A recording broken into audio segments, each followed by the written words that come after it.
Hey now, we are getting over, and I am the Silver King, Adam Silverstein, here to lead you through these hard times.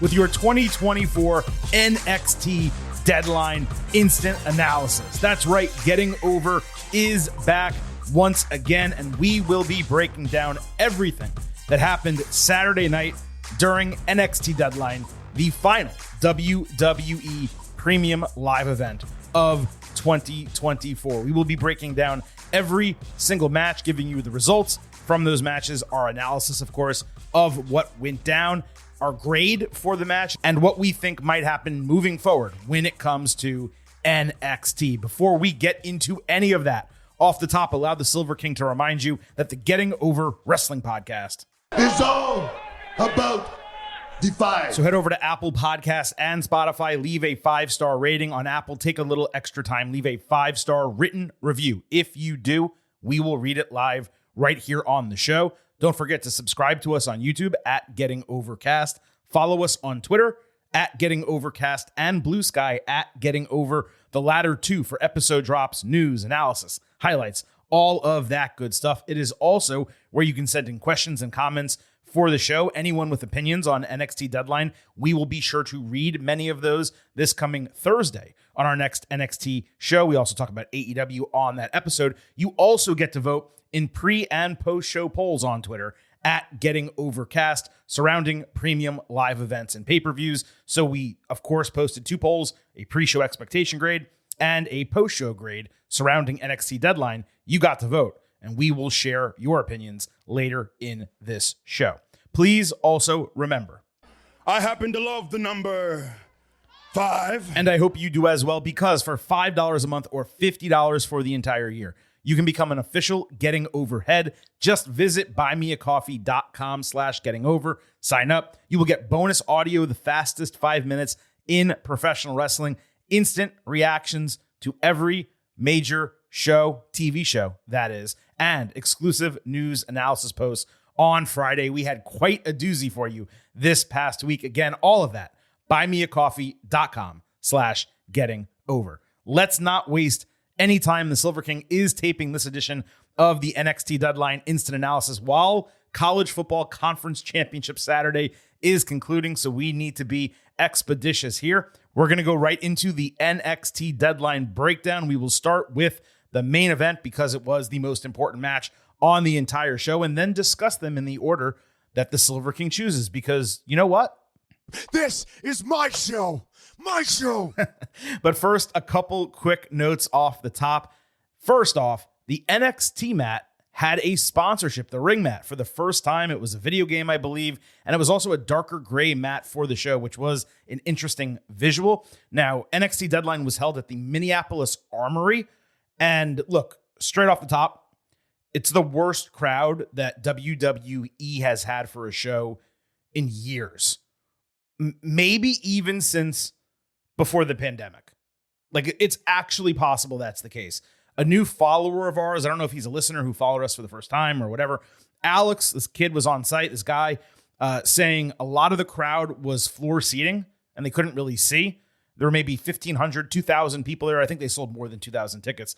Look, WWE needs to be much smarter booking these shows. It certainly didn't help that this was held during a huge college football weekend, which was such stupid timing. And then choosing a venue like that, I mean, I'd have to get a better look at it when it doesn't house wrestling to like get an understanding of the way it was set up, why it was done that way, and whether that played into it being a major issue. But I understand that they don't want to necessarily book full arenas. That's a really good decision. I don't know that this was a good decision, this particular venue, but maybe that's something we'll be able to look at a little bit more on Thursday's show. Also, Tiffany Stratton made a cameo backstage suggesting she might cash in the Money in the Bank briefcase in Los Angeles at New Year's Evil, which will be the NXT after the Raw debut on Netflix. So they're making it a special show. They're doing it in Los Angeles. I don't know if they said where the show is going to be. I might have missed that. If it's going to be at the Intuit Arena or somewhere else, I would assume somewhere else. LA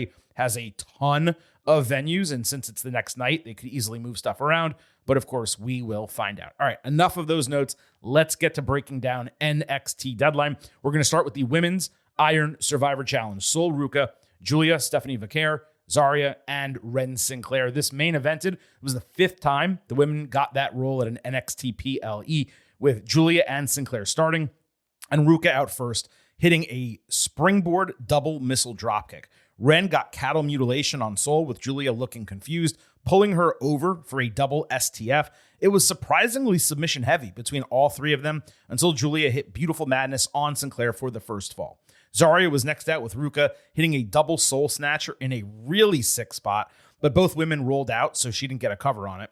However, as soon as Sinclair exited the penalty box and stepped through the ropes back into the ring, Ruca hit another soul snatcher, got a pinfall. That was tremendous. Zarya got double powerbombed into the announce table, with Julia hitting a draping neckbreaker on Sol ringside. Ren was unable to capitalize, with Sol hitting a handspring tope outside into both faces. It was gorgeous. One of the best moves of the entire match. Vaquer entered on fire, ready to square off with Julia. When Zarya respawned to break it up, she caught Sol with a spear off a springboard. Zarya drove Julia on her back into Vaquer in the corner and hit an F5 to pull even at 1. Zarya hit a double moonsault, and Julia hit a double DDT. She also did a double missile dropkick senton combination, which was really cool. Vaquer broke up a would-be fall by Julia after another driver, and they cleared the ring so that they could finally wrestle. Vaquer hit her thigh driver, but took an avalanche double underhook suplex from Julia. Ruca hit a springboard splash on Julia, but got German suplexed by Zarya, who ran into the post. Vaquer dropped Sinclair to pull even.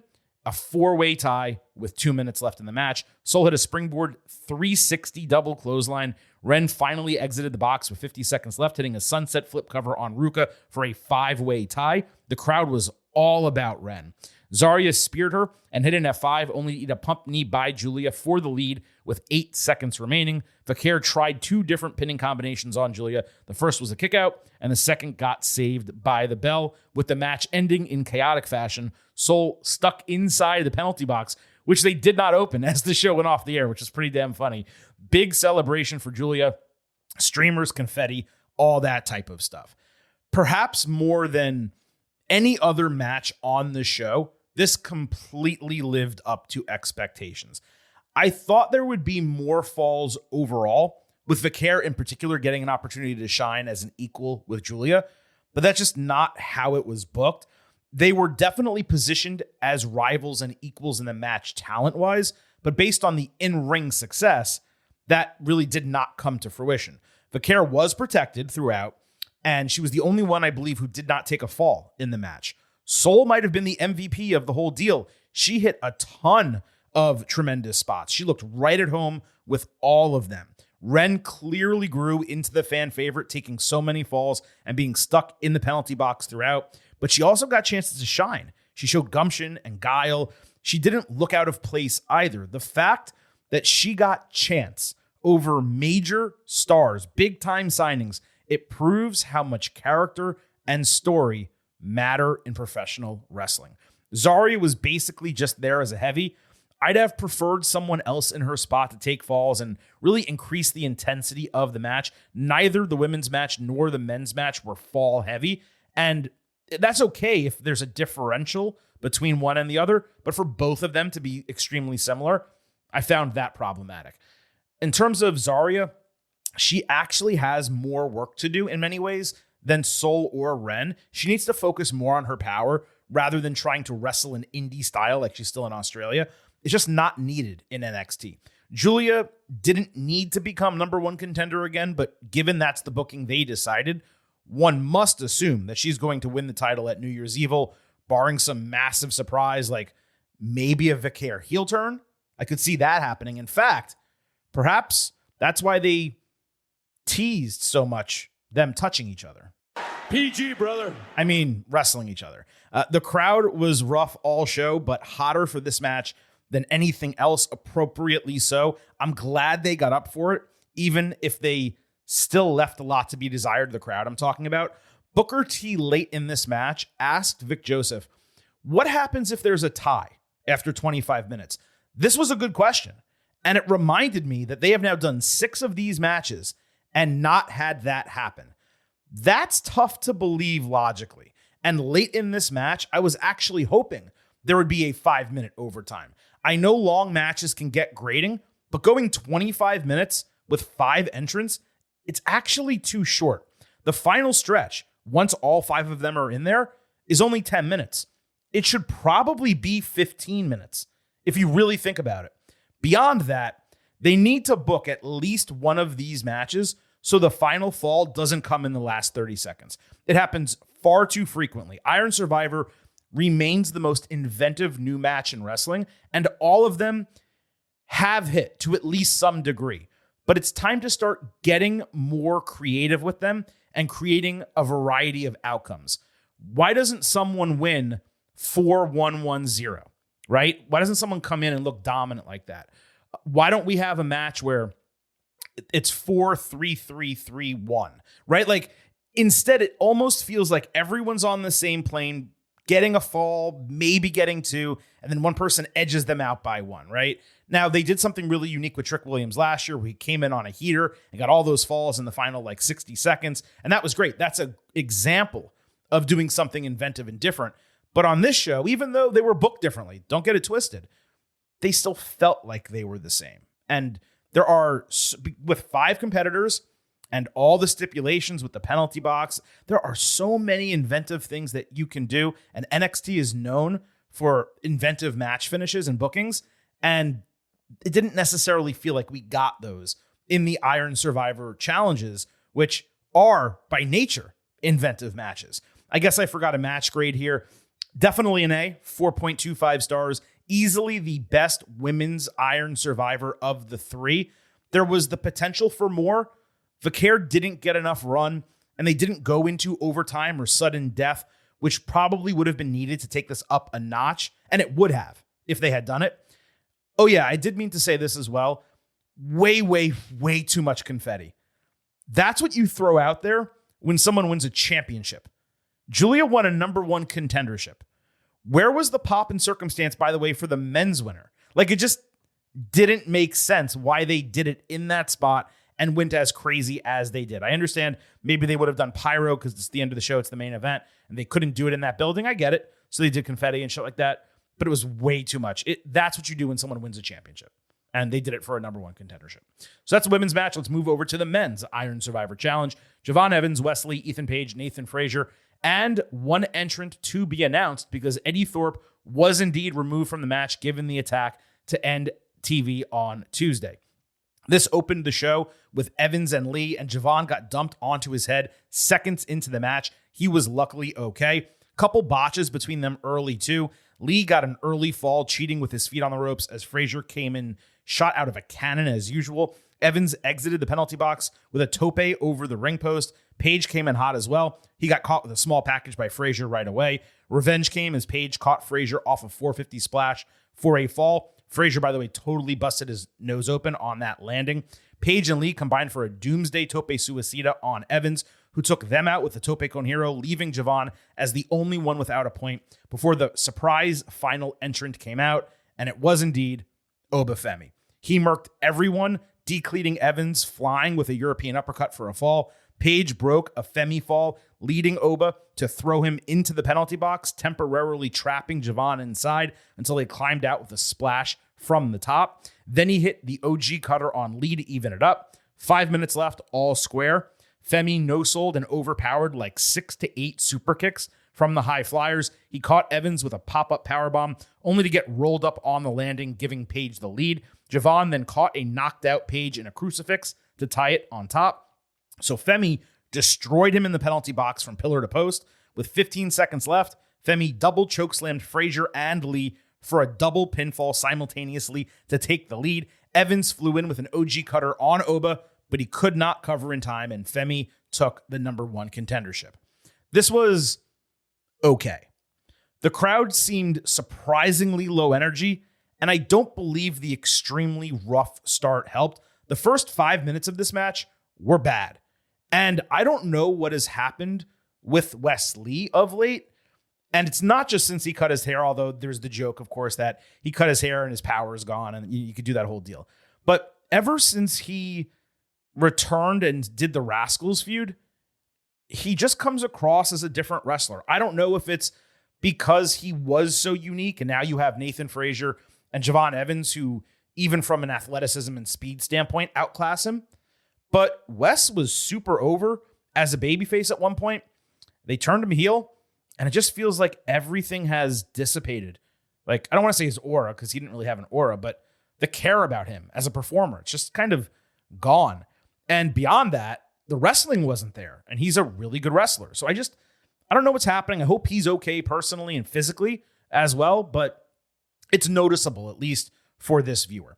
Javon, Wes, and Nathan, they should have torn the absolute roof off the place with chaotic energy and big time falls early in the match. Had they done that, Femi could have come in, wrecked shit, and pulled even with everyone while doing that. Instead, they did neither of those, which didn't make any sense given none of those guys needed to be protected one iota.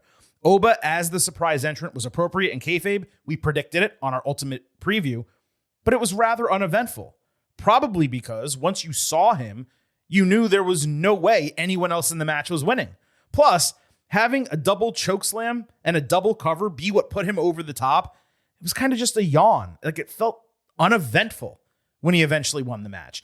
Beyond that, Paige spending so much time trying to fight from entering the penalty box, it took away from the action. Once, okay. 3 times, enough, right? And that puts the camera on him rather than the action. Now, that said, the penalty box beatdown, when Oba kicked the shit out of him in there, that was great. There were enough big spots in this match and nice sequences late. It still wound up being a perfectly entertaining match.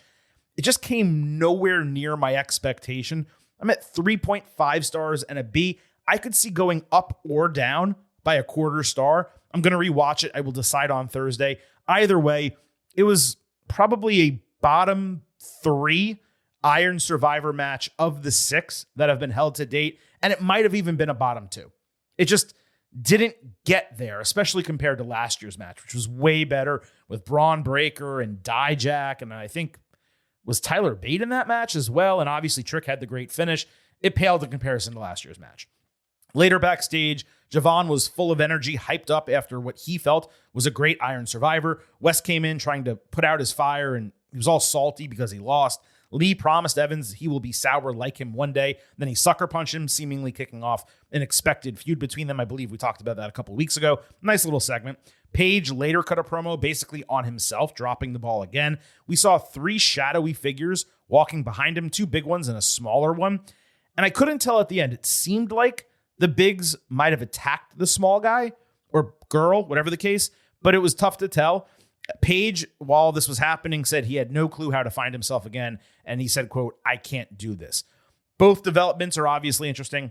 I could see Paige getting called up to the main roster as part of this transfer window.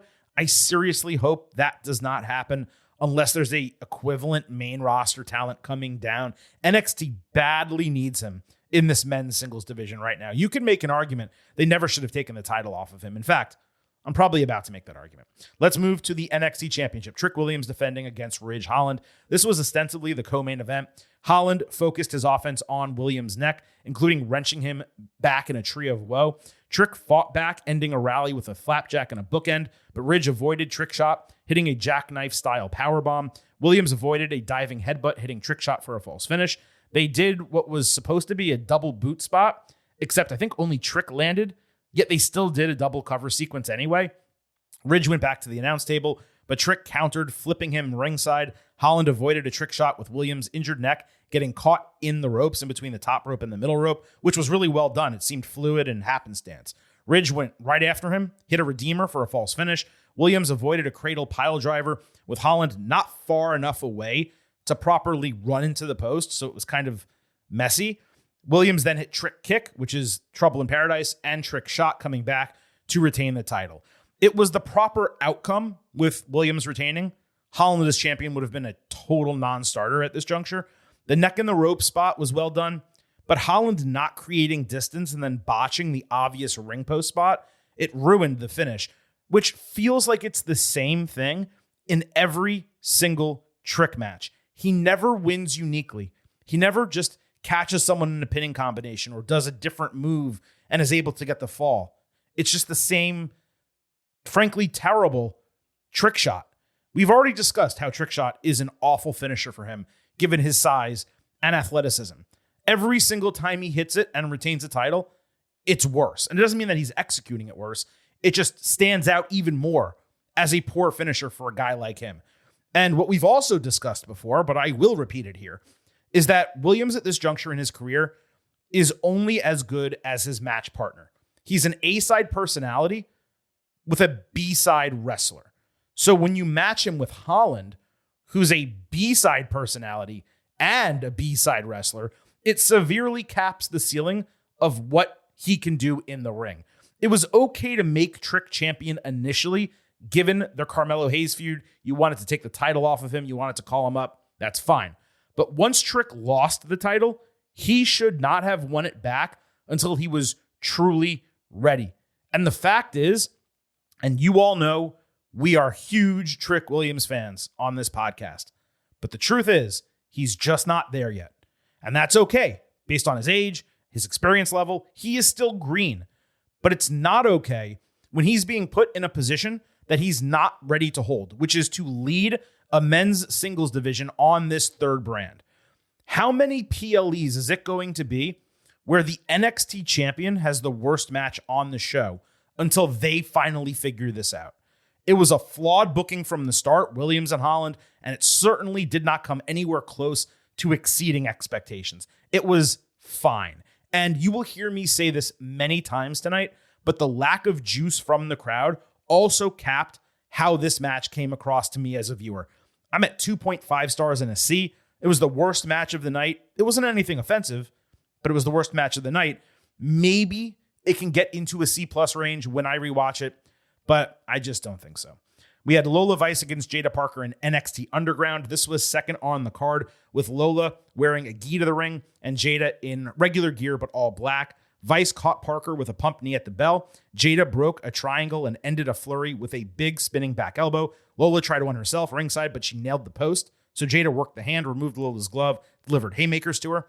Parker used Vice's black belt as a handcuff to drive her into the post and torque the hand. Jada did a teardrop onto Lola's stomach, on the steel steps, by the way, and went for a pinfall, which would not end the match because that's not a legal finisher. It's a submission or it's a knockout. Vice put on a choke that Parker broke by falling backwards. She grabbed a brick, but Lola caught her coming back inside with a roundhouse kick and put in a rear naked choke. Parker grabbed the brick again, but Vice had a spinning back fist with her injured hand, sold it, and then she gator rolled Parker into an anaconda submission for the knockout victory. Now, this started slow, but it absolutely built in the finish. I loved seeing a choke that was not a rear naked for a change. Parker not having the experience or the MMA style acumen that Shayna Baszler and Natalya did comparatively, it simply meant the match was not going to live up to either of those. Beyond that, a bunch of supposed fans were used as the group around the ring, and they just banged on the canvas constantly the whole match. In retrospect, I wish I had played some background track of banging while I was talking about this, so you could have experienced how annoying it was to me as a viewer hearing this. It drove me insane and was totally distracting. Now, I don't doubt that that happened in prior fights, but I don't ever remember it being as obvious and distracting. And the likely difference is that in all those other matches, the crowd was loud and it gave a shit about the match, so it was less noticeable and it just contributed to the background noise. That was not the case here. It was pretty much the only thing you heard. Now, this was the 6th underground match in NXT, and I will say it was probably the worst of all of them. That doesn't mean it was bad, but it neither lived up to the underground match type as well as others did, nor even the quality of the Jada and Lola street fight, which we saw just a few weeks ago. That was much better by direct comparison. I do believe the crowd played a role in this not hitting, but I expected a lot more from Jada offensively. Perhaps Parker just needs the ropes. She just needs to wrestle. I did love the usage of the black belt, though. You don't mess with those, and she paid for it, which was important. Definite B I'm going to say 3.25 stars. I could see going up a quarter on the rewatch, probably not much more than that. I agreed with the booking, as we outlined on the Ultimate Preview, that Underground was Vice's match type, and making the series 1-1, leading to something like a fight pit or a steel cage rubber match. That would be a great way to keep both of them busy until opening Jada in particular up to the title picture. She really should be the next women's North American champion. This was deserving of being on the card. It delivered. I thought it was super entertaining. The booking was correct. There was really nothing wrong with it. It's just some of these NXT Underground matches, particularly the two women's matches, have really created a high ceiling, and it's tough to reach that. And I can't say that this reached what those prior matches delivered, but it was still super fun. And lastly, we had the Tag Team Championship for Axiom against Miles Bourne and Tavian Heights. Frazier looked basically dead backstage, meeting with Axiom before the match, especially with his bloody nose stuffed with gauze and his ribs wrapped as well. Axiom wasn't exactly mad, but he still told him he would do the heavy lifting in the match. Despite that, Frazier demanded to start briefly. Out the Mud came out after a few minutes for no reason whatsoever. Heights did an overhead belly-to-belly suplex of Frazier out the ring into OTM, who got ejected. Bourne did a cool carry flip slam on Frazier, which was super innovative. Heights did a power slam and gut wrench dominator. He looked amazing in this match. He also did a power bomb power slam move, which was cool. I'm not sure if it was purposeful, but it looked like it was. And then he hit a Death Valley driver. Axiom somehow flung Bourne into Heights outside. Frazier hot tagged for a tope suicida and a 450 on Heights for a false finish. Heights caught him on the top rope for an avalanche release German suplex, with NQCC combining for a dropkick powerbomb and a broken fall. The champions hit Spanish Fly Phoenix Splash on Bourne, with Axiom nailing Heights with Golden Ratio on the broken fall. Axiom accidentally missile dropkicked Frazier as Bourne was able to avoid it. Heights murked Frazier with a release backbreaker on the apron, and NQCC combined for a tandem fireman's carry cutter for a false finish.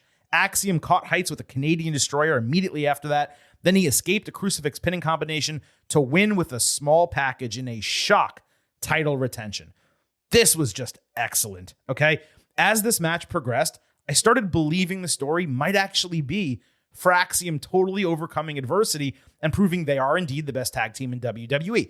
But after the Phoenix Splash false finish, I was like, nah, I'm wrong. My original prediction, that's right. There's going to be a title change here. Nope, they totally swerved me the way this transpired. The Axiom kickout was perfectly executed too. Look, if I've said it once, I've said it a dozen times. Axiom is the best tag team in WWE, and it has put on the best tag team matches of 2024 that I've seen anywhere. With a better crowd, this might have wound up as a borderline A+ match. I mean, they needed to work better, and the crowd needed to be way, way, way hotter to get there. But the fans did pop louder for this than anything other than the Women's Iron Survivor match. I did not believe it was Axiom's best match of the year, but it was a great look for NQCC, which absolutely should be one of the next tag team champions in 2025. Heights substantially improved his acumen in Japan. He was perhaps the MVP of the whole shebang here. I'd have NQCC win the Dusty Rhodes Tag Team Classic, rematch this at Stand and Deliver, and change the damn titles. 4.25 stars and an A. Axiom deserves all the praise, and I have a feeling they're going to get it at the 2024 Getting Over Awards, aka the Meaties. Also from the show, Lexis King cut a passionate promo on the street about trying to escape his father's shadow and overcome the perception that's been thrust upon him. It was maybe his best promo thus far in NXT, but that was pretty much it. I'm also remembering like Out the Mud was in this match. I guess they're going to challenge for the titles next. Like maybe that's why they did it, but it made no sense for them to just walk out and then leave. Like there was no point to it whatsoever. And that doesn't help them become number one contenders. You know, so it just didn't have any value. So that wraps up NXT Deadline when it comes to the match breakdown. Let's go ahead and discuss our grades for the show. Again, we had a pre-show grade on the Ultimate Preview, and you all got to vote about it as well on Twitter at Getting Overcast. My pre-show grade was a 90 out of 100, an A-. You, the listeners, said 45% A, 48% B, 4% C, 2% D to F. I posted the poll late. We only had like 1/3 as many respondents as usual, so the sample size was small, but that's an 88.5 rounded to an 89, so a B+, basically in line with my thoughts coming into it. I'm not sure how anyone could have seen this card and watched it coming in and thought it would be a DRF, but whatever. Now, before I get into my final grade for the show, something I've come to realize is that WWE is missing a huge opportunity with these NXT shows. Outside of stand and deliver on WrestleMania weekend, and maybe if they do a show on SummerSlam weekend as well, NXT, given it is positioned as the developmental brand, it should be treated as an entry point for fans, either those new to the product or those who feel priced out of main roster shows. The get-in should be like $40 with good lower level tickets around $75 or $80. Ideally, any wrestling fan should be able to at least get into the show.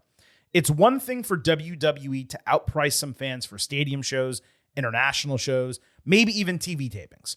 When you're dealing with your third brand, you need a juiced up crowd. You should want a juiced up crowd. It's why NXT comes across so well, despite being in the WWE Performance Center most weeks, because those fans give a shit. Guess what? Not only are their tickets free, they wait around to park off-site and bus to the venue just to watch the show. They wait hours to do this. Those are the exact type of fans you should want at the PLEs. I'm not saying give tickets away. Make them super reasonable. Make your money from the merchandise, which should also be more reasonably priced at those shows, by the way.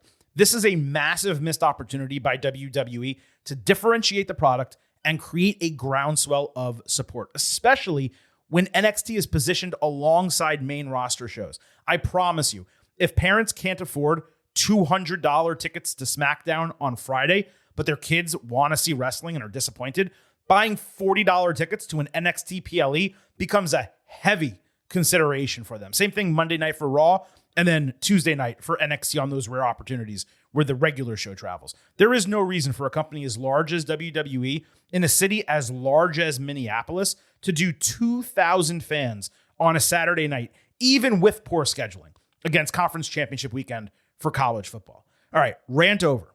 Anyway, parts of Deadline left a lot to be desired, but as usual, the women totally delivered in the main event, and the tag team title match was fantastic as well.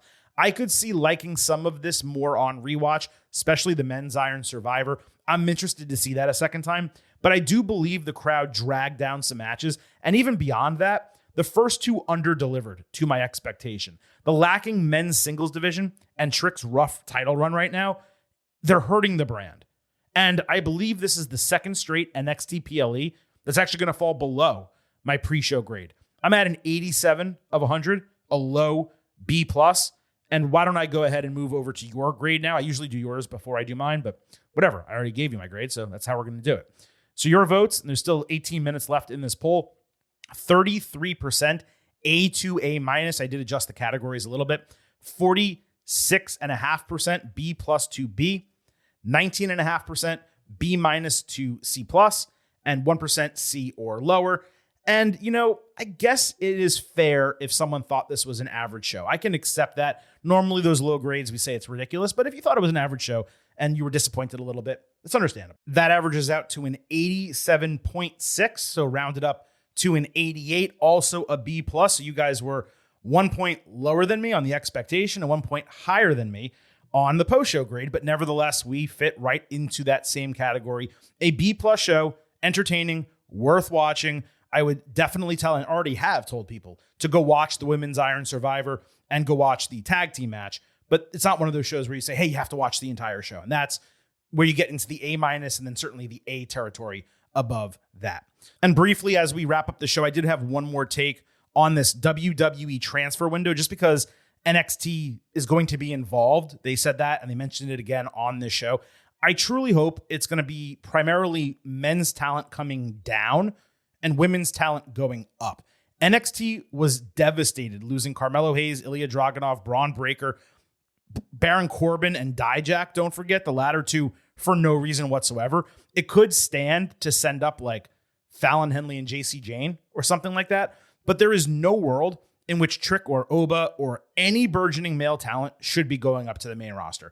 I really cannot think of anyone who might be 100% ready other than Fraxium if they drop the titles. Paige, obviously, but he would directly need to be replaced, like apples to apples, if they moved him. And I certainly hope they don't, as I mentioned earlier. So we'll circle back to that topic as we see the transfer window open. We'll primarily discuss it on Tuesday's WWE show, but it is something I wanted to mention before we fully got out of here. Speaking of, by the way, next week's podcast schedule on Tuesday, we will be back with your WWE episode, which will serve as the WWE Saturday Night Main Event Ultimate Preview. And then we'll be back on Thursday with your NXT and AEW show. And we'll do a bonus show on Saturday, a WWE Saturday Night's Main Event Instant Analysis. So another 3-show week. That's 4 straight, the entire month, 3-show weeks right here on the Getting Over Wrestling podcast. Let's wrap this up first with a reminder that this show is all about the five. So head over to Apple Podcasts and Spotify, leave a 5-star rating on Apple, take a little extra time, leave a 5-star written review. If you do, we'll read it live right here on the show. Don't forget to subscribe to us on YouTube at Getting Overcast. Follow us on Twitter at Getting Overcast and Blue Sky at Getting Over, the latter 2 for episode drops, news analysis highlights, all of that good stuff. You can vote in our pre and post show polls on Twitter at Getting Overcast, and you can message us on both accounts for questions, comments, whatever the hell you want to contribute to the show. We will do our best to read them. And of course, when it comes to NXT Deadline, we'll do a second look on Thursday's show. We'll read and respond to many of your questions and comments. Lastly, don't forget, I happen to love the number 5. and I hope you do as well. $5 a month, $50 for the entire year. You can become an official Getting Overhead. Just visit buymeacoffee.com/gettingover. Sign up. You will get the fastest 5 minutes in professional wrestling, instant reaction audio to every major TV show, and exclusive news analysis posts each week. Again, that is buymeacoffee.com/gettingover. Thank you all for listening to this NXT Deadline Instant Analysis edition of the Getting Over Wrestling podcast. This is the Silver King signing off and leaving you with just 3 final words. Bye for now.